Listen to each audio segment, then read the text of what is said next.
The Agenda with Steve Paikin is made possible through generous philanthropic contributions from viewers like you. Thank you for supporting TVO's journalism. Canadian filmmaker Daniel Rohr found himself in the right place at the right time. Then, skill and talent took him the rest of the way to winning the Academy Award. He's with us tonight on his exceptional documentary about imprisoned Russian opposition leader Alexei Navalny. Then, after a deal to normalize relations between Iran and Saudi Arabia, brokered by China, we'll assess the growing influence of the Middle Kingdom in the Middle East. It's Wednesday, April 12th, and that's next on The Agenda.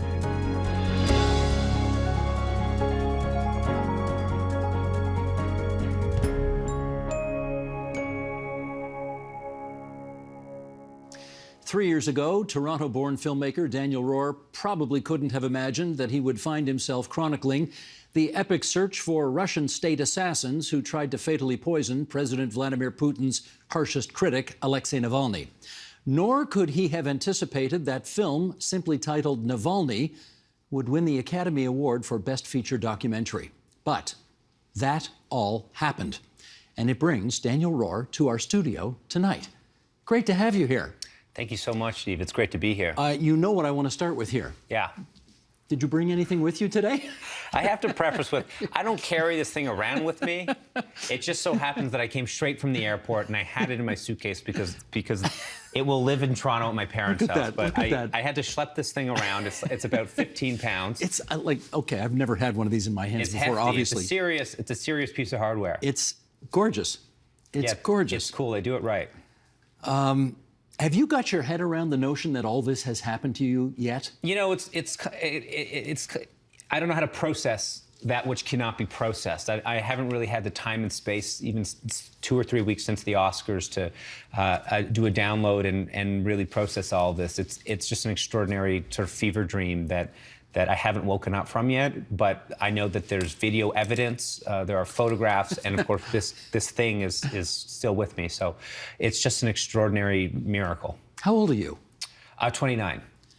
You are a 29-year-old Academy Award winner. I mean, you can't even keep a straight face when I say that. It's ridiculous. It really is. Listen, it's a fluke. I never sought this out. You know, this was not part of my life plan. I just wanted to be a filmmaker and be able to make a living making films. And I was just following my creative instincts and following my passions and my interests, and it just led me down this extraordinary alleyway. And I knocked on the door of Alexei Navalny, and he opened it, and you know, we're here. Why do you say it's a fluke? Well, because so much of documentary filmmaking is just that. It is fluke. It's being in the right place at the right time with a camera and having the fortitude and the flexibility to adjust and augment your plans and expectations. And, you know, this is really a cosmic aligning of stars. It's lightning in a bottle. There's no reason why I, Daniel Rohr from Toronto, should ever have been sitting across from Alexei Navalny, the leader of the Russian opposition, to pitch him on doing a film project. And that was the first miracle. I was able to pitch him, and he was receptive to that, and we started shooting.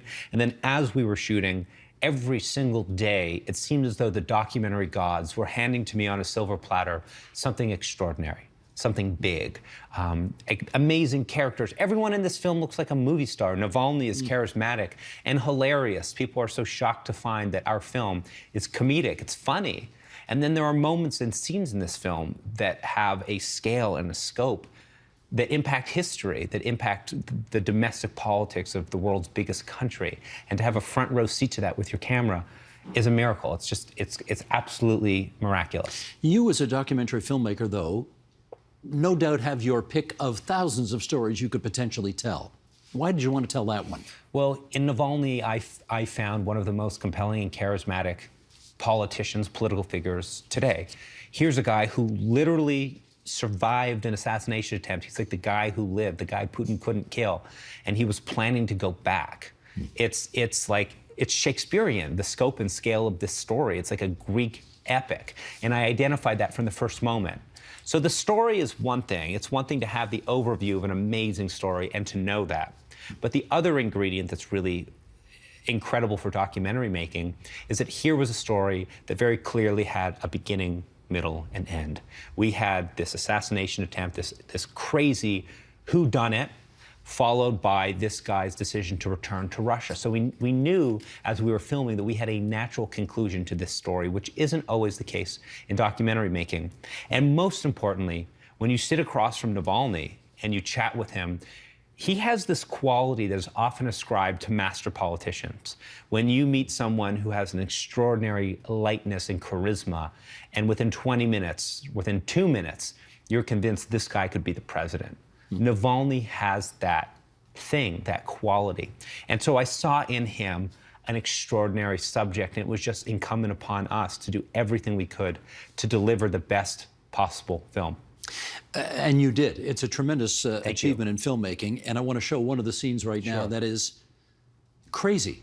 This is you know what scene I'm going to show. Sure. This is the crazy scene. Navalny is pretending to be a high-ranking Russian FSB secretary. It's a prank call. He's calling the Kremlin hit squad that poisoned him. They confess in the middle of the call to having attempted to murder him. Here's that call. Sheldon, roll it if you would. 10 минут вашего времени очень сильно нужно. Да, слушаю. Мне нужно один абзац.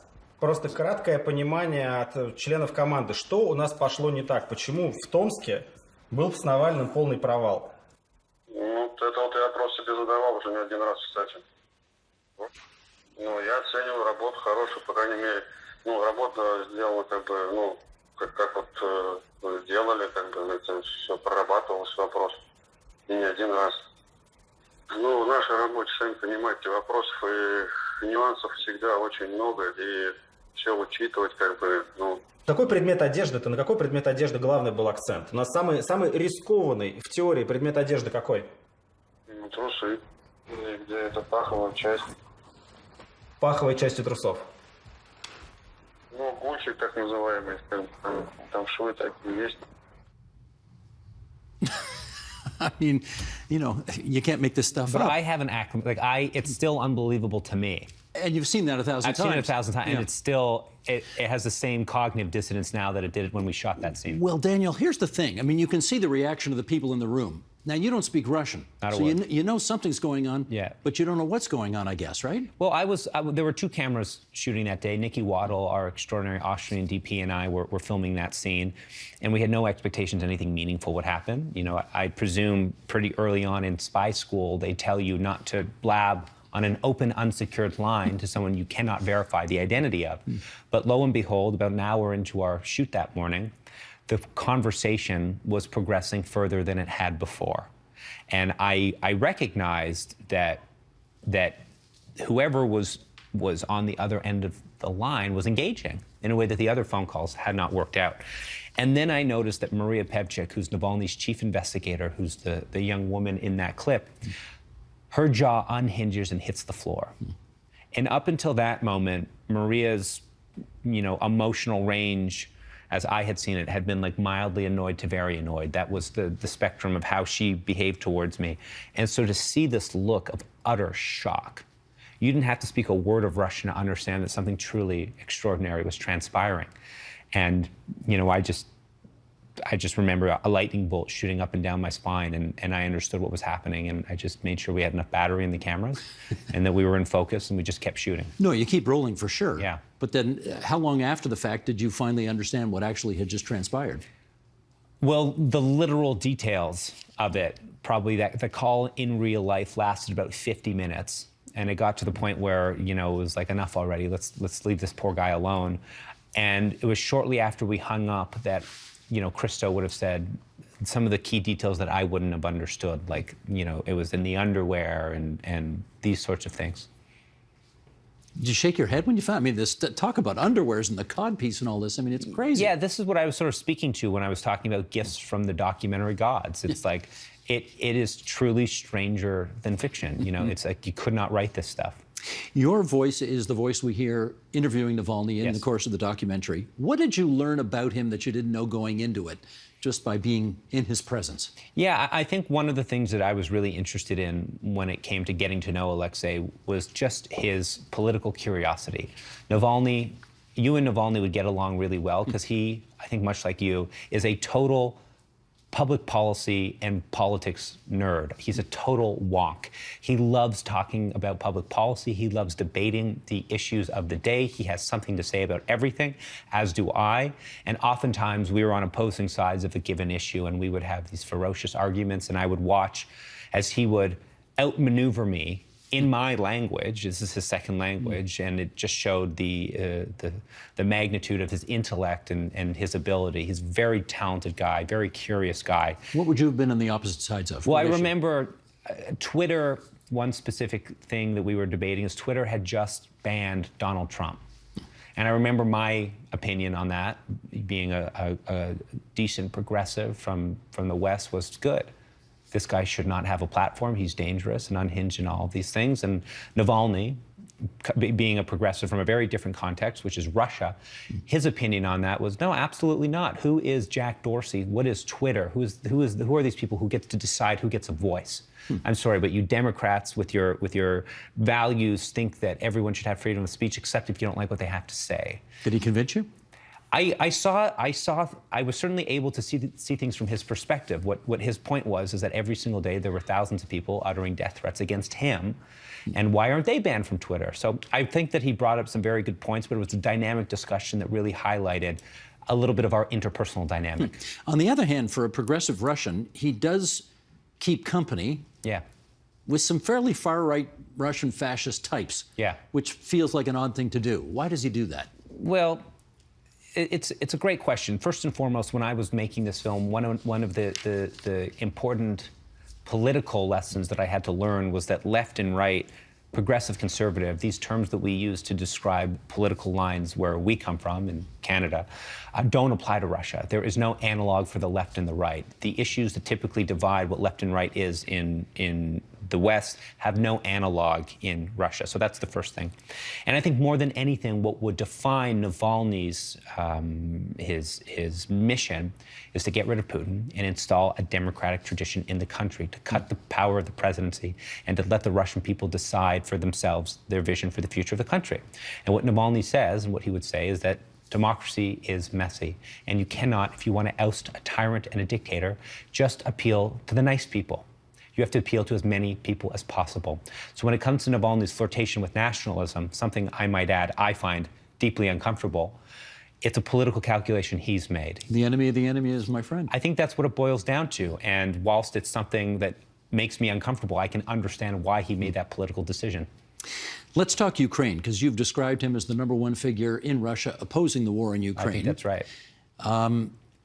You know, some Ukrainians argue he's not. Yeah. And they point to the fact that he has said Crimea belongs to Russia, which is a pretty controversial thing to say Yeah. in Ukraine these days. Okay, you want to riff on that a bit? Well, first and foremost, I would encourage you, I don't have the full quote in front of me, but I can tell you that the context of what Navalny spoke to, that is a snippet of a much fuller context. So we'd have to There's look. a certain realpolitik in what he says. Yeah, we would have to look that up, but I think that a lot of his comments on Crimea specifically have been picked apart from a larger context, which I can't speak to now, unfortunately, because I don't have the full quotes in front of me.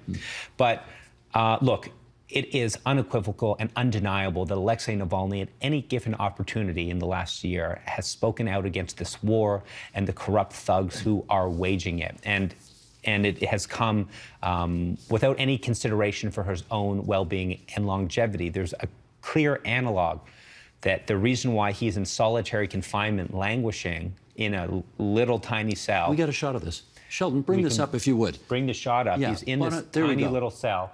Now, this is a picture of a replica of a punishment prison cell. Navalny has been sent to 12 times for things as insignificant as incorrectly introducing himself to guards, and he's serving more than a decade in a maximum security Russian prison that looks just like that.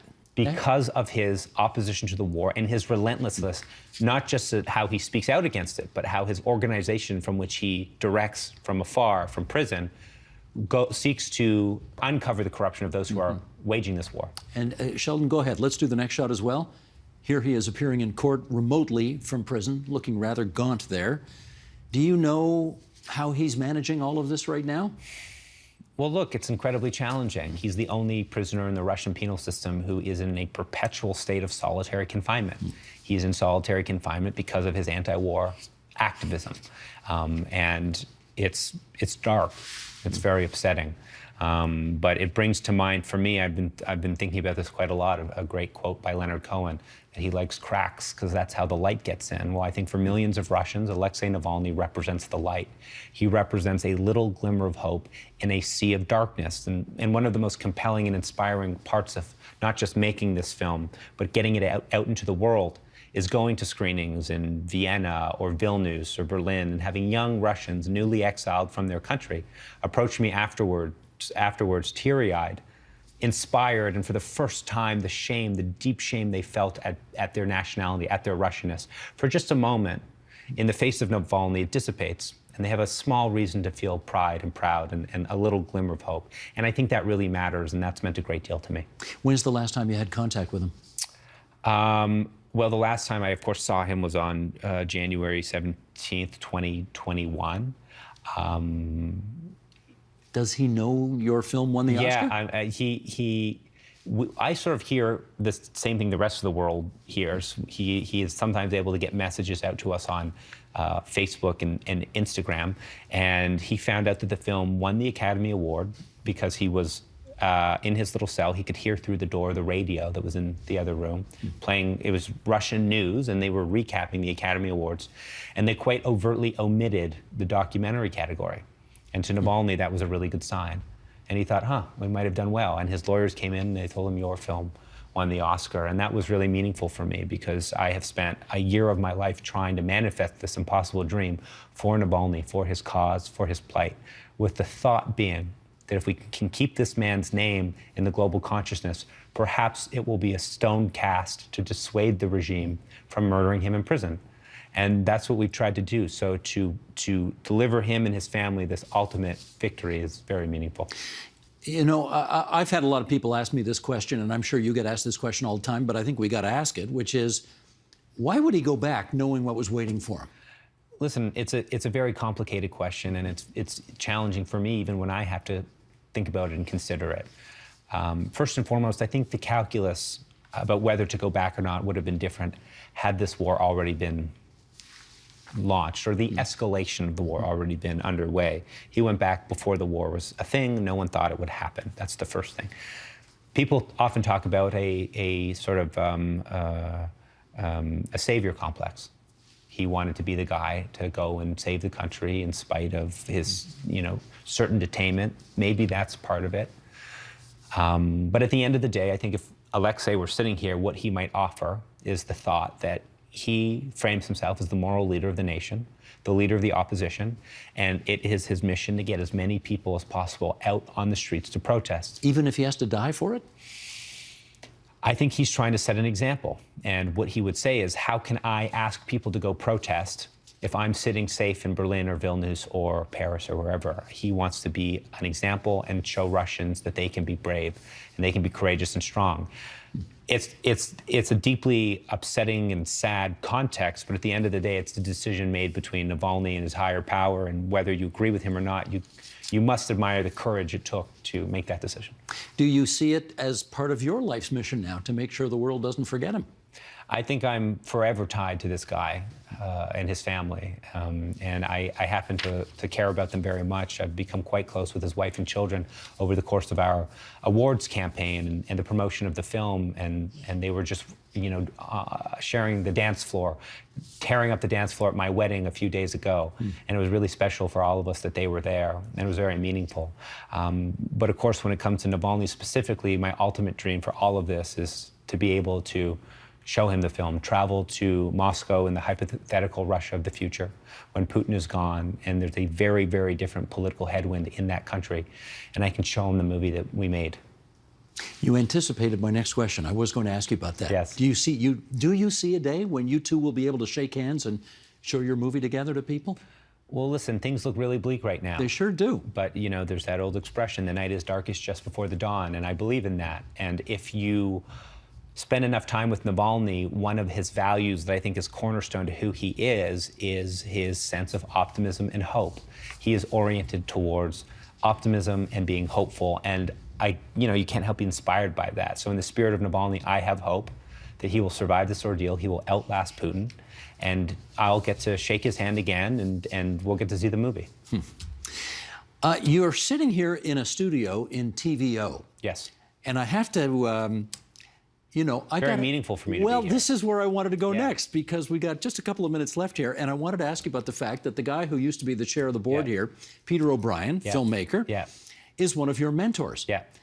And I don't know, there's something about you being here that kind of brings things full circle, don't you It's think? really, it's very special, and it's not lost on me. You know, when you win an award like this and you achieve something as grand as winning an Oscar, it's not me, Daniel Rohr, who has won this award. It is every single person who has ever helped me or been inspired me and supported me and uplifted me, and every single person who has discouraged me and knocked me down and taught me the resilience to keep going.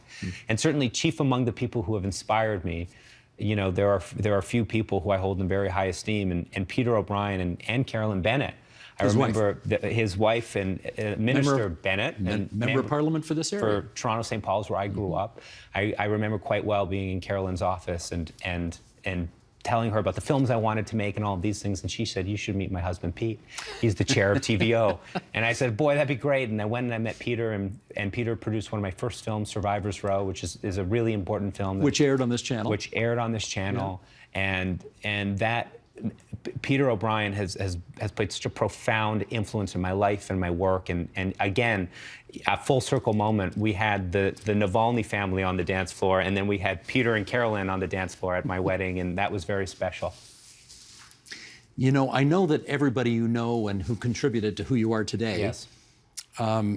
has got a piece of this, Yes. but it's your name that's on it. That's pretty trippy. It's cool.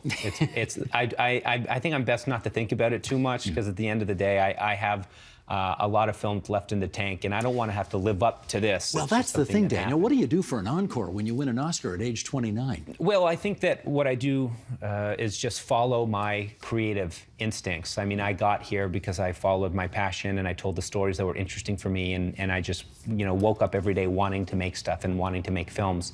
And I just make things that are interesting. I think for the next one, I do something so vastly different, something I've never done before. So, you know, this was an intense political thriller. You know, maybe my next film will be a scripted comedy. You know, something completely from left field. But what ties them together is just a passion for storytelling and a commitment to making things that I care deeply about. Good stuff. Navalny is a great documentary. We encourage everybody to see it. And we take a great deal of pride in your achievements here. Well, it's wonderful to be back, and it's really exciting, it's really cool, but it's not lost on me that I'm here because Alexei Navalny is languishing in a gulag, and that is very close to my thoughts and my heart, and you know, this is more than anything for him and his family. Perfect. Daniel Rohr, thanks so much for visiting us here at TVO It's tonight. an honor. It's really legendary being on the set of The Agenda. It's pretty cool. It's very special for me. It's not bad, but it's not an Oscar. Well, it's cool to be here with that guy. Okay, fair enough. Thank you for having me. Thank you.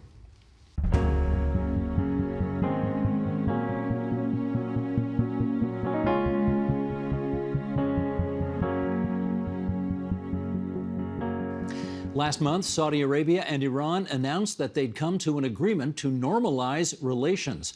That is a significant shift, no doubt. But the fact that China, customarily not a player in the political machinations of the region, helped broker that deal, well, that makes it all the more potentially seismic.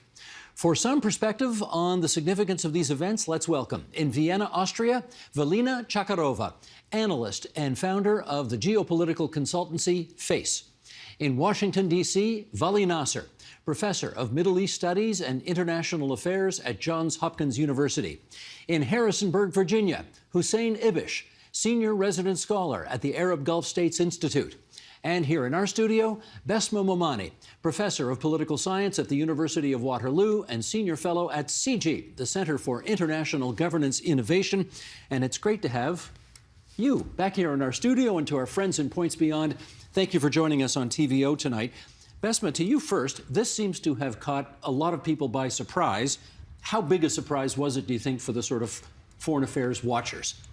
Not particularly through watching the region. I mean, we've seen both the Iraqis and the Omanis do similar overtures. In fact, I think we got to very similar terms of agreement that we saw the Chinese broker. But make no mistake, the fact that it was the Chinese that brokered this, I think was really fascinating. And in fact, it took the Chinese, absolutely, it took the Chinese to be that security guarantor, to really put their reputation on the line, which they don't tend to do. As you said, they don't tend to really get involved in the Middle East region. For them to really put their neck out, President Xi to personally be involved in this, I think is really significant. I think they have taken really a lot of credit where, frankly, credit was not due to them, because a lot of this was negotiated by either the Iraqis or Omanis previously, and there was certainly willingness on both sides to be a part of this. But it was a win-win for the Chinese. I mean, who doesn't want to broker such a peace, quote-unquote, type deal? So absolutely, they're the winners in this.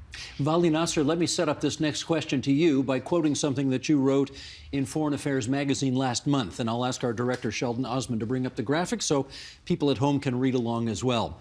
Saudi Arabia, you wrote, has set the ambitious goal of becoming an advanced industrial economy as well as a cultural and tourism hub by the year 2030. Achieving this will require U.S. military support, Israeli security and technology, trade with Europe and China, and domestic stability. The Saudi strategy is at odds with Washington's conception of regional security, which favors isolating Iran and does not rule out war, though there is no clear U.S. plan to manage it. In effect, Riyadh is showing that if U.S. policy does not serve Saudi interests, then the Saudis will not be beholden to the alliance. Okay, let's pick up on that. Saudi Arabia used to be in favor of isolating Iran, clearly not anymore. What happened? Well, because the strategy did not satisfy their needs. It didn't end the war in Yemen. It did not remove the Iranian threat to oil facilities, to their infrastructure. And in fact, the escalation in the region created a situation where they would be bloodied if it came to war with Iran. So Saudi Arabia has very clear objectives. It obviously wants Iran to be caged. It wants issues in Yemen, in Lebanon, in Iraq, and Syria addressed. But it also needs security in the region to pursue its agenda of economic growth, of being the hub of the region. And I think there was a lack of a confidence in that the United States' policy would get them there. So they decided to take things into their own hands. And let me do a quick follow-up with you, in as much as which of the two countries do you think was more anxious to get this agreement in place? I mean, Iran has been much more anxious for much longer. They have been wanting to mend fences with Saudi Arabia, at least for the past 5 years. They made overtures. The Saudis were not biting. Even the negotiations in Oman and Iraq, Iranians were much more eager to get to recognition. But the Saudis wanted guarantees. They wanted to make sure that the Iranians would do their part. And they waited and waited until the opportunity came to leverage the Chinese to get what they wanted in terms of guarantees from Iran. Okay, Hussein Ibish, I'm going to do the same with you that I just did with Vali Nasser, namely read back something you wrote the other day for Bloomberg, and here it goes. The Middle East, you write, is entering a multipolar era, and Saudi Arabia is maneuvering to find its place in this new reality. Washington understands this, and indeed sees benefits in these evolving arrangements that it anyway cannot prevent. Despite the huge range of commitments, Saudi Arabia was extremely careful not to agree to anything that violates the fundamental American red line. Basically, don't do anything that gives China an undue strategic foothold in this crucial region. Okay, the headline on your piece in Bloomberg was, "A flirtation with China won't rock the Saudi-U.S. marriage." And that's what I want to follow up on. Are you really sure that Xi Jinping's charms are not going to get in the way of the U.S.-Saudi relationship? 100% sure. China is not the threat to the U.S.-Saudi relationship, though there is one. I mean, I just want to say, look, China has emerged beyond its role of simply buying energy from Gulf countries into one where they do have an important and interesting diplomatic role. The U.S. couldn't broker this agreement. We heard talk before about China being a security guarantor. It can't be a security guarantor. It doesn't have a security presence in the region. Only the United States, as an outside power, is and are capable of playing that role. But obviously, Iran is neither talking to the United States nor interested in American guarantees under current circumstances. So the Chinese were able to play a useful role that I think was welcomed by everybody, including very cautiously by the United States. But I mean, ultimately, what you're looking at is a situation where the United States and Saudi Arabia remain wedded to each other because they don't have alternatives. Or the United States, especially after Russia's invasion of Ukraine, I think a lot of people in Washington, strategic planners, have pulled out the maps and recalculated the global strategic landscape. And one of the things I think they realized is that U.S. security control and coordination over the three waterways around the Middle East, around Southwest Asia, that's the Persian Gulf, the Arabian Sea, and the Red Sea, plus the three choke points there, the Suez Canal, Bab el-Mandab at the mouth of the Red Sea, and the Strait of Hormuz, is one of, if not the single biggest, geostrategic competitive advantage that the United States has over rivals like China. Velina, pick up the story there if you would. I want to understand better the logic behind China's move into the heart of the Middle East at this juncture in Middle East history and in China's history. What do you see? Well, obviously, here, on the one hand, it's about diminishing influence by the United States, or if you like, let's say, the interest, the geopolitical interest of the United States in the Middle East, which is now being described as West Asia, has diminished over the last decade for obvious reasons. The big focus lies on the Indo-Pacific, and even the war that Russia launched against Ukraine has not been really, let's say, on the top of the geopolitical agenda of the United States. On the other hand, we have a rising power, that is China, that needs to boost its diplomatic portfolio. By the way, once again, not in an individual act, but really in coordination, very much in coordination with Russia, I would argue. And still is not really eager to put boots on the ground. So it also needs, security provider. It was mentioned the United States has played this role, the role of a security provider. And I argue that China would probably, and this very much depends, in fact, on the outcome of the war in Ukraine, would very much rely on Russia and on Iran to actually, play this role of, putting the boots on the ground in the region. So it's really not only about the ad hoc effects from this deal, it's about the cascading effects that will result in further minor deals, such as the normalization of the relations between Syria and Saudi Arabia. The normalization of the relations between Saudi Arabia and Israel, we should not forget that. And all of this will be put under the umbrella of geoeconomic influence coming from China.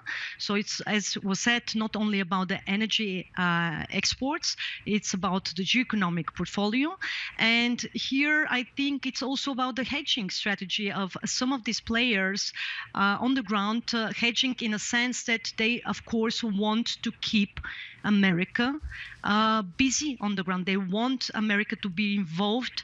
We've heard already about the importance of the global choke points. Now connect these choke points also with the Black Sea.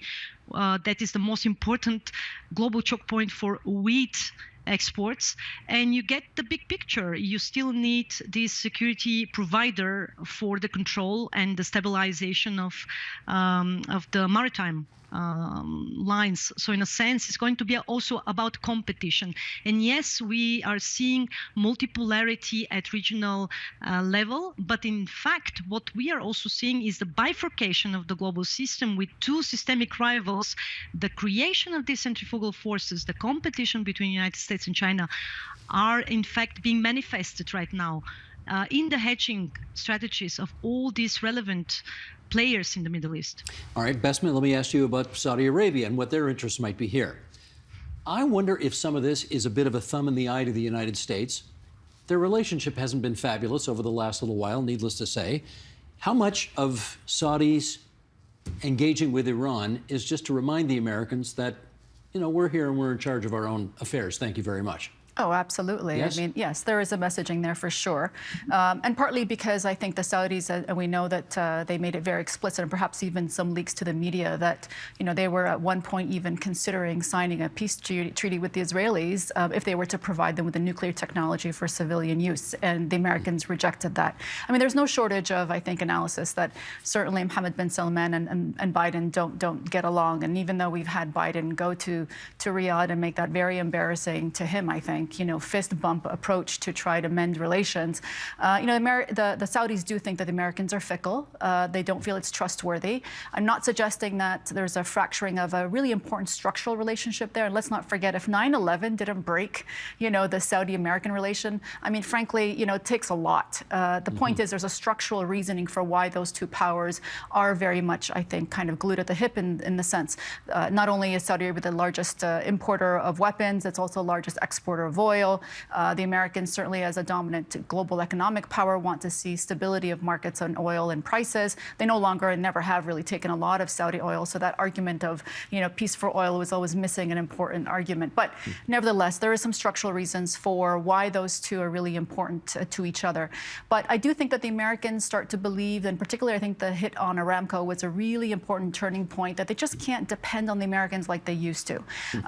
Trump, for all the fanfare, and, they wined and dined him, and certainly the sword dance and the rest, to try and make this enormous overture to Trump. And at the end of the day, when the Aramco sites got hit, they didn't get the protection that they expected. They certainly didn't expect, or they certainly hoped for, a very stronger response toward Iran, and they never got that. And now they've got the Biden administration.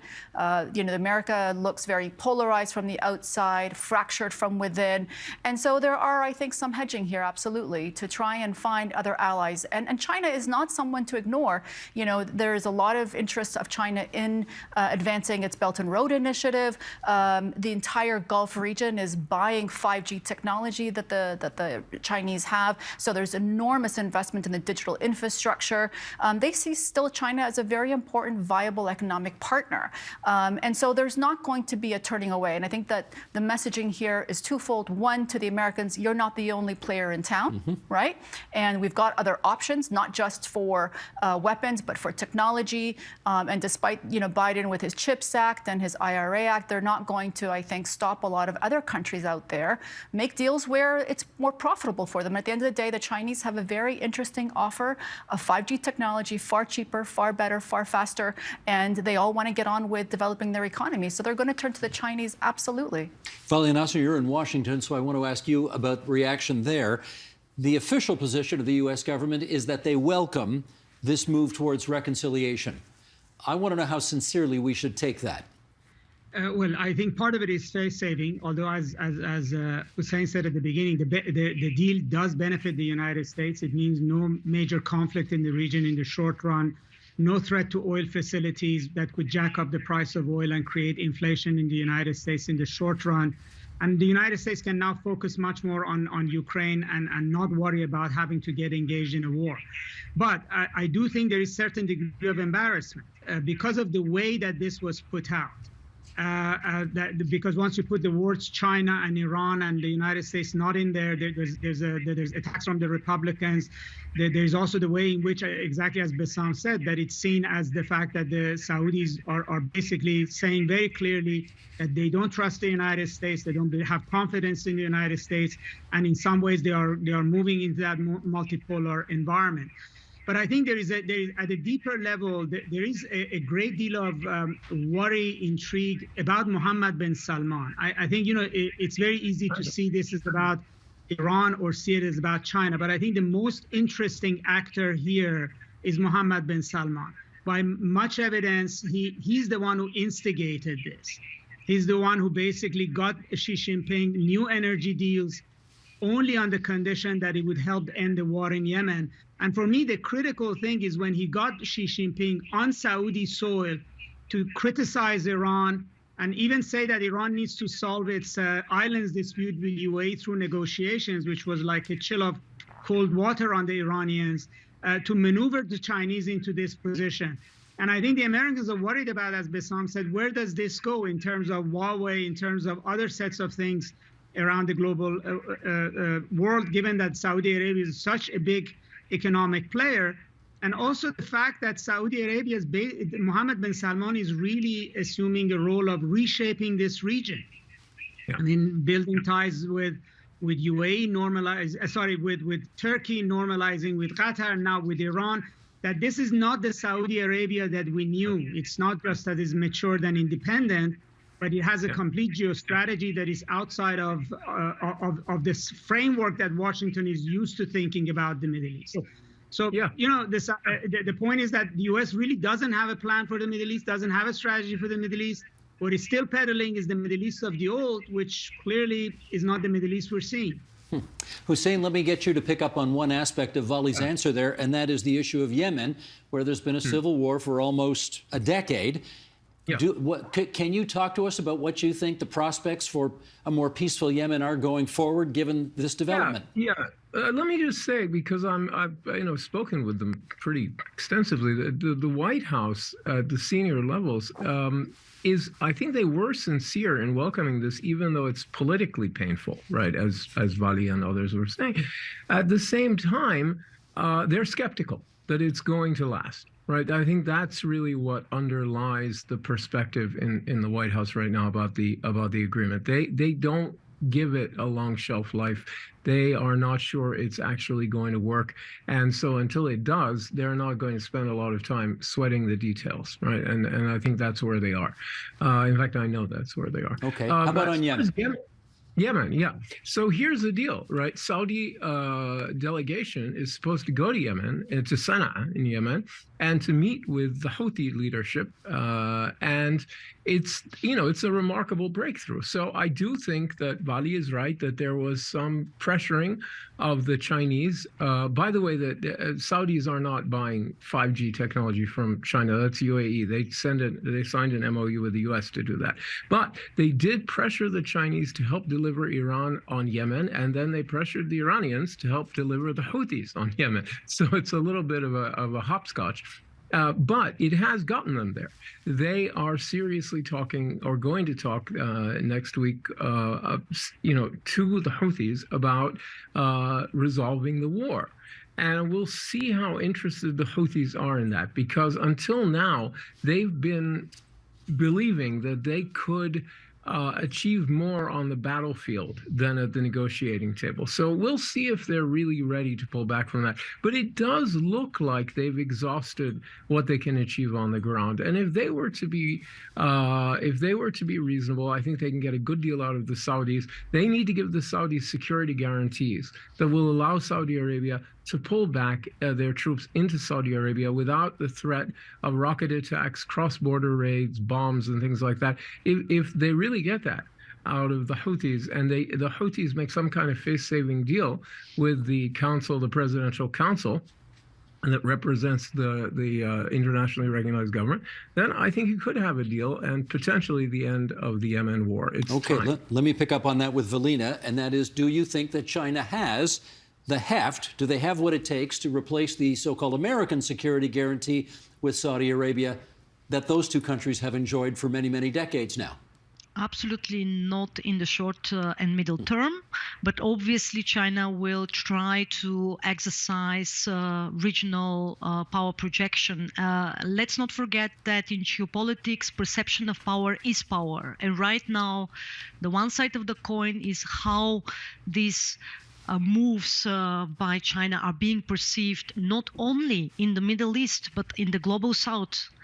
Think of the 12 points peace plan that China promoted on the war in Ukraine, and think of as I said, cascading effects when it comes to normalization of relations with other Middle Eastern powers. So this all will result in a growing diplomatic portfolio that China will use in the relations with third countries. Vali, as we look at the chessboard in the Middle East, I want you to help us understand this move in terms of what it means for Israel. Because, of course, Israel and Saudi Arabia, for the last many years, have been getting closer. Israel looks at Iran as an existential threat. And now, all of a sudden, a potential friend is making an agreement with Israel's worst sworn enemy. Does this leave Israel in the lurch, in your view? Well, definitely was not welcome in Israel. It largely means that Abraham Accord or any expansion of it will not be necessarily in the short run a military war pact, an Arab-Israeli NATO against Iran. So the expansion of the Abraham Accords, or when Saudi Arabia recognizes Israel, will be much more about peace between Arabs and Israelis rather than being about Iran. And this idea of a Sunni Arab-Israeli axis against Iran is right now neither here nor there. And on the other side of this is that the Palestinian issue is escalating. Iranians are also poking in that in ways to try to deepen this wedge, with Saudi Arabia basically saying that Iran is no longer the kind of great threat that allowed them to overlook everything to make a deal with Israel, perforce puts other issues between Arabs and Israelis into sharper focus. So, I mean, Israel is itself, the way it's handling the Palestinian issue is not helping itself. It's making it much more difficult for Saudis, et cetera, to move forward. And I would just add very quickly on the security factor. I do agree. The Chinese cannot provide Saudi Arabia security, but the Saudis are not looking for that kind of security from China. They're not looking for Chinese aircraft carriers to protect them against Iran. At this moment, for Saudi Arabia, the most important thing was that the Chinese are able to bring the deep state in Iran, the supreme leader and the IRGC, to the table. And given that faction in Iran is the most pro-Chinese part, the likelihood of them behaving themselves and not undermining the deal is the highest. And again, that was a very clever maneuver by Mohammed bin Salman. I do think it's time that people give him credit, despite all the negative publicity that he's got, that he's played a very deft strategic hand here. Yeah. Can I get you, Besma, on the issue of whether the Abraham Accords are not necessarily in trouble, but the notion of expanding them right now seems off? Oh, it's absolutely off. I mean, I thought it was off for a long time because I think Mohammed bin Salman got the message from his father to basically say, you know, not as long as I'm alive. You want to do it the day after I die, that's fine. And we know that he's aging and ill. And so there's certainly a lot of overtures out there. There's an enormous number of B2B type, you know, business-to-business deals happening between the Israelis and the Saudis. But I think the fact that you have extremists in Bibi Netanyahu's government right now really just puts that whole question to an end. I mean, they're not, you know, these are pyromaniacs inside Bibi Netanyahu's cabinet, and you know they're extremists. With all due respect, I mean they just absolutely have to be called that, and so you just can't make a deal with that. In fact, we've seen in the UAE they've been hosting some of the Israeli opposition parties to come, really sidelining Bibi. Bibi Netanyahu absolutely wants someone from the Gulf to come visit, particularly the UAE, after a flurry of really positive kind of bilateral relations, at least on the TV sets. And so this has been a snub to Bibi, and I think what we're seeing really, frankly, is no hope for the Abraham Accords as long as he's got that government in place. And the fact is there have been hundreds of thousands of people in the streets of Israel frequently, if not daily, frequently, protesting what's going on there right now. Hussein, let me get you in here on this, and I'll quote to you the American Middle East analyst Aaron David Miller, who wrote, "Anyone who believes that we're on the cusp of a golden era between Tehran and Riyadh, in other words, between Iran and Saudi Arabia, should lie down until the feeling passes." That's what he writes. What conflicts will keep these two countries at loggerheads as you look at the map? So Aaron is completely right. I think some things can be accomplished from what's been established in Beijing, and then of course with the Omanis and the Iraqis, who especially did a lot of the heavy lifting, as Besma was saying. Yeah, I mean, what you can do here is make progress on Yemen. You can restore diplomatic relations, right? Iran and Saudi diplomatic relations and thawing and freezing has been going on for 100 years, and especially clearly since the 1979 revolution. It's been up and down and back and forth, and now is a logical time for a thaw. So there's a thaw. There's nothing surprising or unusual, particularly or ahistorical or a huge breakthrough about this. You might be able to get an end to the war in Yemen, but then you move on, I think, almost immediately, because the Saudis are going to raise the issue of Iran's rocket and drone arsenals, and the Iranians are not going to be willing to discuss in any serious way giving up or really limiting those game-changing arsenals, they're going to have to look for something else to discuss. And it's going to be the other conflicts in the region, Iraq, Syria, and Lebanon, where, in theory, stability would benefit both sides. But stability on whose terms? And it becomes very complicated. Where you can see some room for, perhaps, for cooperation might be in Syria. But without more cooperation on Iraq, it becomes hard to formulate how exactly that's going to work. And it's more likely that both countries continue to do their thing. The Saudis, I know, are hoping that intensified Israeli pressure and the way things are going in the region would sort of ease Iran to the margins a bit in Syria. I think they're being very optimistic about that. I think they keep coming up with these theories about how Iran and Hezbollah are going to be marginalized in Syria, and it never happens. And the reason it never happens is they're in a very strong position on the ground, and Bashar al-Assad does not have any alternative to relying on them for certain things, even though he would want to be free of their influence, of course. But he doesn't have that option. So as long as that's the case, this is a pipe dream. So they may negotiate about things like that, but I think restoring diplomatic relations and getting some kind of an agreement on Yemen that allows Saudi Arabia to withdraw its troops is more than enough heavy lifting for this agreement as it stands now to bear. Valina, let me ask you whether you are seeing a China on the move in the Middle East as part of a bigger, more coherent strategy, and if so, what is it? Oh, absolutely. In fact, what I see is a unique Asian power that, in fact, strives to convert its geoeconomic clout into geopolitical power projection, not only in the direct vicinity, that means East China Sea and South China Sea and the Indo-Pacific.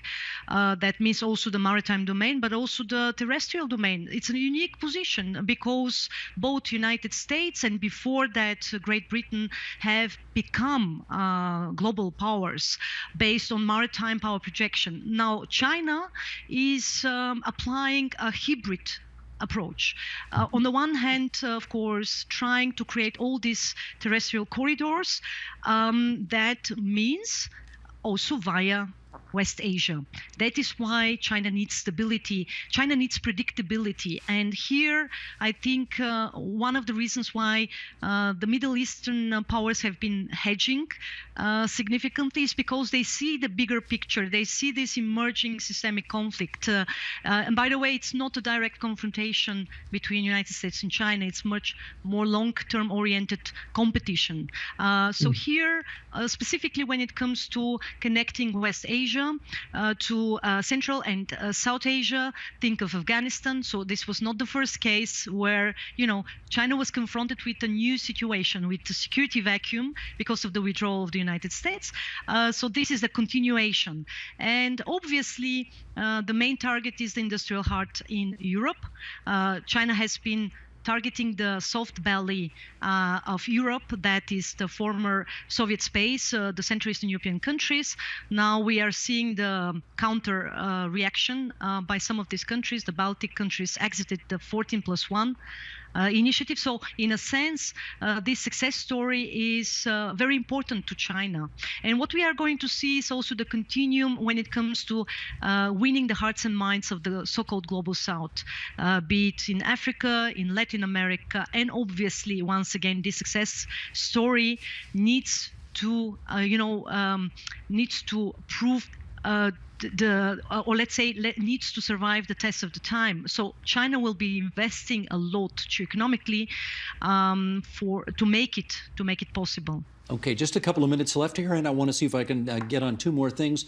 Vali Nasser, can I get you to as well weigh in on what you see as China's bigger long-range game plan here? Well, I think Valina is absolutely correct. China looks at West Asia essentially as a zone of expansion, and it wants stability, predictability there.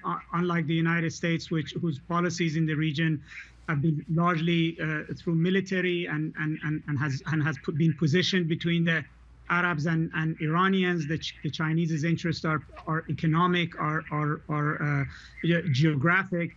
and they benefit actually from reduced tensions between them. They don't benefit if from Saudis and Iranians and UAE fighting when they actually are doing business with all of them. They don't like that situation.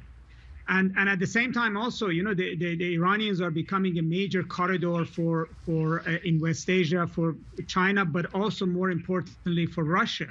A lot more of Russia's exports is going in and out of Iran. The Chinese also see that's sort of a possibility with Iran, given where they're going with the United States. And I think they're looking to West Asia in ways of going around what the United States is doing with the Quad in East Asia. The more the United States invest in building naval capabilities there, the more the access to the world through West Asia becomes important. So for the Chinese, this is not about poking their finger in the United States' eyes in the short run or getting cheap gains here. It's really a much longer term investment. Right. Down to my last 30 seconds here, Besma, I have to ask you the obligatory Canada question, which is, do we have any dog in this hunt? Are we players in any of this at all? Not really. I think that's the honest truth. I mean, certainly we have long-standing sort of engineering and exports in terms of oil and gas in the Gulf region. So certainly some stability there is always good for us, I think. And the Gulf is an important economic partner for Canada in terms of investments. Certainly nothing, at the end of the day, it's always going to be dwarfed by the Americans. So that's just the reality. But collectively, the Gulf region is a very important, I think, economic partner for Canada. So that's always been there. And then, the more that the Chinese invest, of course, it makes things more complicated for us. As we all see, this has now become a really thorny issue for Canada. Indeed. Absolutely. So that, I think, is going to be something for us to watch. Gotcha. Mr. Director, a foreshot of our guest, please, so I can thank Valina Chakarova in Vienna, Austria, Hussein Ibish in Harrisonburg, Virginia, Vali Nasser in Washington, D.C., Besma Momani here in our studio, she of the University of Waterloo. Thanks, everybody, for joining us on TVO tonight. Great discussion. So much. Wonderful, Steve. Thank you so much. And that is the agenda for Wednesday, April 12, 2023. Tomorrow, how artificial intelligence is transforming scientific research, yielding breakthroughs that once took a lifetime. Also, writer and former advisor to Prime Minister Trudeau, Omar Aziz, is here on his new memoir called Brown Boy. I'm Steve Paikin. Thanks for watching TVO, for joining us online at tvo.org, and we'll see you again tomorrow. The Agenda with Steve Paikin is made possible through generous philanthropic contributions from viewers like you.